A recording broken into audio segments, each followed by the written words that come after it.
le stream boss Antoine FR qui est là, Anaïs Solange qui donne des cheers. Sans regarder le chat, on doit citer un après l'autre des Twitchititos connus du chat. Camille, un Twitchititos connu. Mirona. Mirona, elle est là ce soir. Mister Speedy. Mister Speed évidemment. Ok, moi Isabelle 596.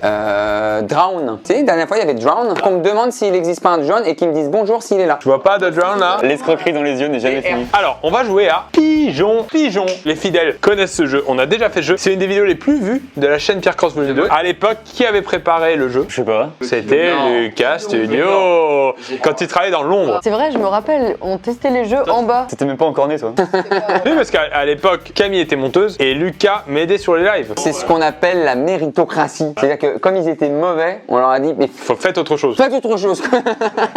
Et la dernière fois, on avait préparé à l'avance les réponses pour ne pas perdre trop de temps. Là, aujourd'hui, on va le faire vraiment en temps réel. C'est-à-dire qu'à chaque fois qu'on devra préparer les réponses, vous allez devoir sortir de la pièce. Et quand vous préparez les réponses, on sortira de la pièce. Ah, c'est vieux contre jeune là? Expérimenté contre moins expérimenté peut-être. Bien sûr. Là, on fait une vidéo où on inverse nos âges. Mais vous avez le même style de vie. Vous mangez des burgers, vous jouez aux jeux vidéo, vous faites des vidéos YouTube. It's my bro, Pierre Cross, man. C'est moi qui vis trop jeune ou c'est toi qui vis trop vieux? Ah, bah alors ça, c'est la vraie question. Le jeu, c'est quoi pour ceux qui ne connaissent pas Pigeon qui n'avaient pas vu le premier live, la première vidéo? Eh bien, c'est très simple. On va avoir des questions. Exemple, qu'est-ce que le cligne musette? Nous, on voit la réponse. On va l'écrire, on va vous bluffer. Donc, on va peut-être l'écrire en réponse un des fois, peut-être en deux des fois, peut-être en trois. Et sur les autres possibilités, on va écrire des fausses réponses. Eh ben, on va commencer avec celle-là parce que moi, je l'aime bien. Et les gens découvriront avec celle-là. Vous pouvez sortir de la pièce. Yes, ça marche. C'est l'ancien nom du cache-cache. Et donc on en cherche donc deux fausses et on doit choisir entre les deux fausses et la vraie, quelle est la vraie. Qu'est-ce que tu proposes? Ligne, musette, je vois bien les anciennes binocles là. Du Monocle. Et moi, je dirais par rapport à musette. Tu sais, c'est le repas que tu prends dans ta petite boîte pour manger sur ton chantier, par exemple. Ah d'accord. Et le bal musette, c'est tu danses et tu manges. Ah, vas-y, on tente une danse des années 20. C'est bon! Live, boss, on est en live. La question, c'est donc, qu'est-ce que le cligne musette? Vous avez pas regardé sur internet? Non, vraiment pas en plus. Je vous laisse lire les trois possibilités. Moi, j'ai une idée de la réponse. Alors attendez, vous allez mettre la fiche c'est comme ça et vous allez devoir miser vos jetons. Et c'est pour ça qu'il en faut 16. Si vous êtes sûr et certain, vous misez les 16 sur la bonne réponse. Par contre, si vous n'êtes pas sûr, vous devez tout miser à chaque fois. Peut-être 3 sur un, 3 sur un autre et puis 10 sur un. Moi, je suis presque sûre. La 2. Ah, j'aurais dit une danse des années 20. Ah, cligne, parce que cligne machin. J'ai l'impression de l'avoir déjà entendu, genre dans un film ou je sais pas. Je propose de dire, on assure un peu sur le 1 et 3. Sur la 3 aussi? Imagine, c'est la 3, c'est-à-dire qu'on a perdu. Attends, il se passe quoi du coup si on met aucun sur la bonne réponse? Ah bah c'est perdu. Faut surtout pas faire ça au début. C'est le premier qui perd tous ses jetons qui perd la partie. On en met 3 Attends, sur. imagine, c'est la réponse 3, on a C'est fini. sûr à 1000% que c'est pas la réponse 3. Moi, je vous conseille de pas faire ça. Au cas où. Pourquoi tu leur conseilles de gagner? Mais non, mais au cas où. Viens, on en met un là. 2 sur la réponse 1, 1 sur la réponse 3. Et 13 sur la réponse 2. Qui avait dit la réponse 2? C'était toi. Sachant que je voulais dire la 1 moi au début. Je savais déjà que c'était. Ah merde, si je dis ça, c'est que c'est du bluff. Vous avez regardé sur internet en vrai ou pas? Non, attends, ça veut dire que c'est pas ça si vous dites ça. Si je vous dis que j'aurais pu appeler ma vidéo Cligne musette dans un Conforama. C'est vrai? Oui, c'est l'ancien nom du cache-cache. Heureusement qu'on a mis un, moi. Ligne musette à la Tour Eiffel. Non, c'est vrai? Mais toi, tu l'as déjà entendu dans un film. Mais j'en étais persuadée. Je suis dévastée, donc on a plus qu'un jeu. Eh oui. Là, je regarde pas la carte, c'est la suivante. Et on s'en va? Et nous, on s'en va. Allez, oust. Alors, quand une personne se pointe à une partie de pétanque sans sa paire de boules, on lui dit, la vraie réponse est, tu fais ta Micheline. Il faut un truc en référence avec le sud, parce que la pétanque, ça fait un peu esprit du sud. On fait pas de bouillabaisse sans poisson un peu. Tu sais, en mode, t'as perdu la... T'as perdu le truc. Ça marche? En fait, il faudrait un mot limite qui n'existe pas. T'es picheté. T'es picheté? Ouais. Ah ouais? C'est marrant, ouais. T'es picheté du... Et après, un truc plus technique. T'es picheté du sud ou je sais pas quoi. T'es picheté du nord, sinon. Ah ouais, t'es picheté du nord, ouais, c'est ça. On a fini.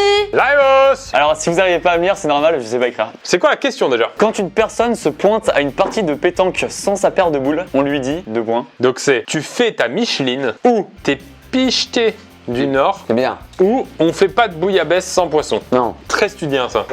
Attendez, qu'est-ce qu'elle est là? Attends quoi? Je me tourne parce que je pense que je donnais trop d'indices visuellement. On fait pas de bouillabaisse sans pêcher de poisson. Tu fais ta Micheline. Ouais, c'est pas Micheline, c'est pas ça, c'est pas ça. Je commence à y croire au bouillabaisse sans le poisson, hein. C'est tout depuis tout à l'heure surtout. Alors, est-ce que ça te fait rire, tu fais ta Micheline? Je serais neutre. Ouais, pareil, attends. On fait pas de bouillabaisse sans pêcher de poisson? Allez, toi tu penses c'est quoi le plus? Moi, j'irais sur un truc un peu, tu fais ta Micheline. Et t'es picheté du Nord. On va dire que le plus sûr, t'es picheté du Nord parce que j'ai l'impression qu'ils l'ont pas inventé. 6 on va dire, et du coup 5 sur l'autre. Alors quelle était la bonne réponse? Camille, je te laisse lire la réponse. La réponse est tu fais ta Micheline. Mais oui, tu fais ta Micheline, il y avait un truc de... C'est peut-être la fin de la partie pour vous. Hein. Allez, c'est parti. Allez. Ciao. T'es picheté du Nord. La question est, le petit de l'orque s'appelle, et il s'appelle le veau. Pour les embrouiller, est-ce qu'on mettrait pas que des petits d'autres animaux? Ouais. Le veau, le marsouin. Mais est-ce qu'on mettrait pas par exemple le chiot ou un truc un peu qui fait aussi petit animal et on se dit pourquoi l'orchidée? L'orchidée QUI. L'orchocity. L'orchocity. L'orchocifrédie. On est bon! Messieurs, dames, le petit de l'orque s'appelle. Laisse-leur lire les réponses s'il te plaît Benjamin. Le Marsouin. marsouin, le veau, l'orchidée. C'est sûr, je l'ai entendu dans un film, c'est le marsouin. C'est quoi ta filmographie là? Ouais, de marbre. Ouais. Non, c'est pas du marbre, ça c'est un imbécile heureux. Le veau, forcément, on sait, le petit de la vache. L'orchidée, c'est une plante, une fleur. Et donc, ça pourrait être du coup le marsouin. Mais tu sais quoi, moi je crois un peu au veau quand même. Mais non. De marbre, je suis de marbre. Ah non, mais l'orchidée, je vois, c'est bon, le petit de l'orque, orchidée, orque, c'est une plante. Ils ont Ouais. pris pour des incultes, on n'est pas incultes, messieurs, dames. Le veau, je Ouais, pense, c'est allez, le c'est bon, marsouin. le marsouin, allez, hop, c'est bon. Messieurs, dames, le petit de l'orque s'appelle. Le veau. Quoi? Vous aviez la bonne réflexion et vous n'avez pas eu le courage de changer. T'es dit, j'ai un petit doute sur le veau. Et ils sont perdus en 2 coups. En 2 coups. Mais attends, mais il y a un bug d'animaux, c'est pas possible. Allez, à vous de commencer. C'est où les chips? C'est juste là-bas, tu viens. En plus, elles sont bonnes ces petites Laïsos, non? Notre carte est la suivante. Pour signifier qu'ils sont ivres, les Suédois disent, et la réponse c'est « je suis rond sous les pieds ». Et je pense là il faut qu'on invente, parce que je suis rond sous les pieds, on le dit pas en France, faut pas qu'on trouve des... Enfin faut pas qu'on mette... J'ai les hanches qui clignotent. Non, attends, qu'est-ce qu'il y a? J'ai les jambes, jambes qui clignotent. Oh, c'est compliqué ce qui se passe. Attends, je mets du côté du chat si jamais il y a des idées. On valide les. J'ai les jambes qui clignotent. Allez, on valide. Mais en 2, la vraie, je suis pointu du... Ah, il pointu du nez, non? Ouais, je suis pointu du nez. Vas-y, c'est bon. Let's go! On vous écoute. Pour signifier qu'ils sont ivres, les Suédois disent. 3 petits points. Alors, les Suédois disent j'ai les jambes qui clignotent, Oh, je suis rond sous les pieds. C'est ça qui est marqué? Ouais. Je suis rond sous les pieds. Je suis pointu du nez, je vois pas le rapport avec l'alcool. J'ai les jambes qui clignotent, il peut y avoir. Mais arrêtez, non, je vous jure, Camille, elle pour rien. Puis rond, c'est un truc un peu français quand on dit je suis rond. C'est ça ma théorie. Je pense que je suis rond sous les pieds, c'est inspiré de l'expression française donc c'est pas possible. Oh merde. Il est rond sous les yeux là. Moi, je tenterais un moins sur le clignote. Moi je dirais un genre 4, 4, 8. Je suis pointu du nez, je vois bien en 8. Allez, messieurs, nos paris sont faits. Messieurs, dames. Camille, je te laisse annoncer. Pour signifier qu'ils sont ivres, les Suédois disent « je suis rond sous les pieds Oh non! Alright. Mais bim. Salut. Allez, salut les jeunes. Profitez de la vie, on a que nous. C'est important. En avant vers le futur, l'avenir. Quand les premières pyramides ont été construites, l'info c'est les mammouths étaient encore vivants. Donc nous on va devoir trouver des infos insolites comme ça. Et je vais faire une faute d'orthographe à mammouth. Oh, il est... Un truc un peu simple. Le Sahara n'existait pas. Et on peut mettre un truc genre trop what the fuck. Attends, j'en réfléchis un. Il n'y a pas un truc, il était interdit de marcher à reculons, tu vois. Il était obligatoire de marcher à reculons à l'intérieur. C'est bien, c'est bien, c'est bien, ça c'est bien. On est trop technique. C'est bon! Oh, oh, oh, oh, oh. Je n'ai pas profité pour manger, c'est dommage. ». En fait, t'as mis 10 chiffres dans ta bouche. Quand les premières pyramides ont été construites? 3 petits points. Ah, c'est pas une question sur la date, ok. Les mammouths étaient encore vivants, le Sahara n'existait pas, il était obligatoire de marcher à reculons à l'intérieur. C'est sûr, c'est pas la première, le truc des mammouths, trop évident. Je dirais que c'est la 3. Alors la 3 est dure à inventer. Il y avait aussi dans le chat Ben rentré au CP. Oui, bah, la deuxième année puisque je l'ai redoublé. Attends, on parle des pyramides quand elles étaient construites. C'était il y a pas mal de temps déjà. Ouais, c'était il y a longtemps. hein. Ça c'est une belle info qu'il nous donne. Hein. Ça c'est une superbe info. Hein. Ah non mais 3 là. Je trouve que 3 c'est trop. Allez, c'est bon, non mais que 2. Donc 2 sur la première. Il y en a 5 sur la deuxième. 9 ici. Donc la dernière c'est reculons. Ouais. Ouais. Les hiéroglyphes, c'est un peu sur le côté. Ah, c'est peut-être ça alors. Vous allez pas faire long feu dans le jeu. Hein. Les mammouths étaient encore vivants.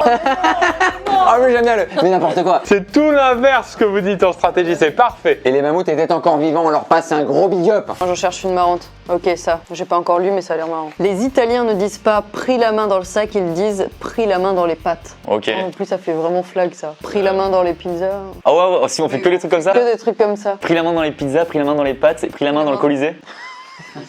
Ah, attendez, je viens de capter que Ben il est d'origine italienne, autant il va savoir direct. Bon bah, tant pis. On a fini. Êtes-vous prêts? Ouais. Les Italiens ne disent pas pris la main dans le sac, ils disent 3 petits points. Là on va être costaud. Alors, la main dans les pattes, non j'y crois pas. Pris la main dans la pizza, pris la main dans le colisée. Aucune expression. Souris tout le temps. D'accord. Je vais te dire ma réflexion. C'est soit les pâtes, soit la pizza. Parce que si c'était le colisée, ils seraient pas partis tous les deux sur un truc alimentaire. Je vois pas ce que ça va bien faire, la main dans un monument. C'est gros, hein. Celle qui me paraît le plus logique, je te dis, c'est la pizza. Parce qu'il y a le côté, tu sais, c'était pris avec la main dedans. Bah on se la tente, on fait comme ça. Attention, on en a 4. On peut très bien jouer un 2-1-1. 2 pizzas, 1 pâte et 1 colisée. Camille, je t'en prie, la carte. Les Italiens ne disent pas pris la main dans le sac, ils disent pris la main dans les pattes. Les pattes, ouais. Et bah, il en reste plus qu'un, donc là, attends, si on survit à celle-là, eux ils sont très marins. Rien n'est fait là. On peut aller chercher des Pringles? Bah là, vous pouvez sortir, ouais. Oh, ça c'est bien. Ça y tombe dedans. On l'a, messieurs, dames. L'auteur de l'œuvre musicale intitulée Lèche-moi le cul est Mozart. Donc c'est vraiment Mozart. Mais après, est-ce qu'on part sur du Patrick Sébastien, un peu comme les gens disent? Non, on va aller sur un Brassens. Mozart ancien, Brassens moins ancien, et réponse 3, un truc encore moins ancien, ça fait une sorte de chronologie. Bien, le mec, il n'existe pas. Jean-Luc Moineau. Claudio Cap. Je sais pas comment on l'appelle. Lingus quelque chose? Ils vont voir que c'est la vanne directe. Ouais, justement. Anna Lingus. Mais non, mais non. Vas-y, on le tente. Allez, Anna Lingus. c'est bon. C'est fini! Poker face. Pris la main dans le Pringles. Dis-moi, Pierre Cross. C'est peut-être la dernière question. L'auteur de l'œuvre musicale intitulée Lèche-moi le cul est 3 petits points. Mozart, Brassens, Anna Lingus. Je vois bien un petit jeu de mots de Ben Joss. Anna Lingus, Anna Lingus, non, non, non. C'est rabaissant. Non, mais c'est sûr, c'est pas Mozart. Ouais, Il écrit pas des chansons avec des paroles et tout.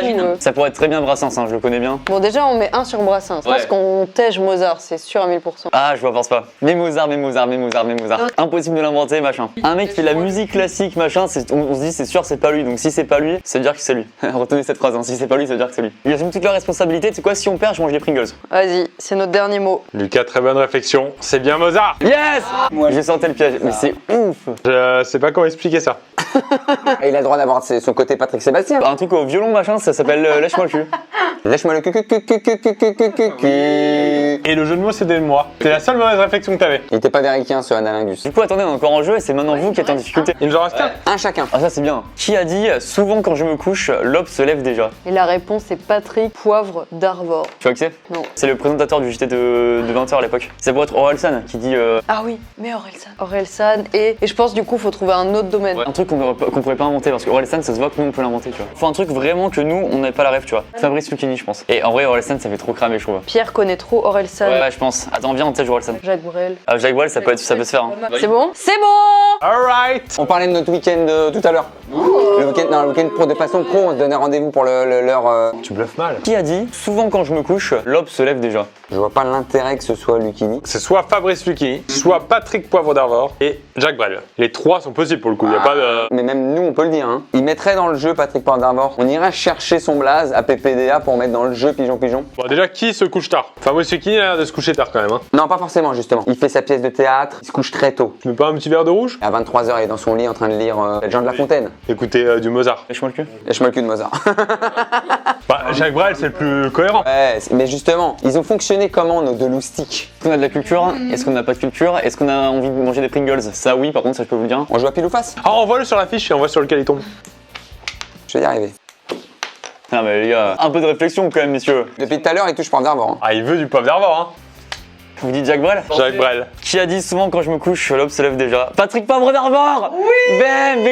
Victoire pour les jeunes, allez! Ah! Bien joué, bien joué. Et bah écoutez, une victoire chacun. Et pas mal de chips pour tout le monde. Beaucoup pour moi. Je vais vous faire un petit truc. Qui a dit demain on prend un avion à 7h15, sa mère la pirate, je vais avoir une nuit courte comme le short d'un gars qui a pris un short trop petit. Alors la réponse, Camille, Benjamin Vreka, Ouais. Jean de La Fontaine, Ouais. Thanos. Petit doute sur Thanos. Je répète hein, la phrase de Thanos. Pardon. Pardon.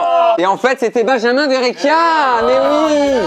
Ah je vous ai bluffé ou quoi? Bien fait avoir. Merci donc à Pigeon Pigeon de nous faire encore une fois confiance. C'est fabriqué en France en plus, on le savait ça, bah oui. C'est assez facile en plus de se faire marrer avec des réponses. Le jeu est quand même disponible sur Amazon, Fnac.com et sur pigeonpigeon.fr. Le lien est dans la description. Merci Lucas, merci Camille et merci bien sûr Benjamin. Merci. Adios.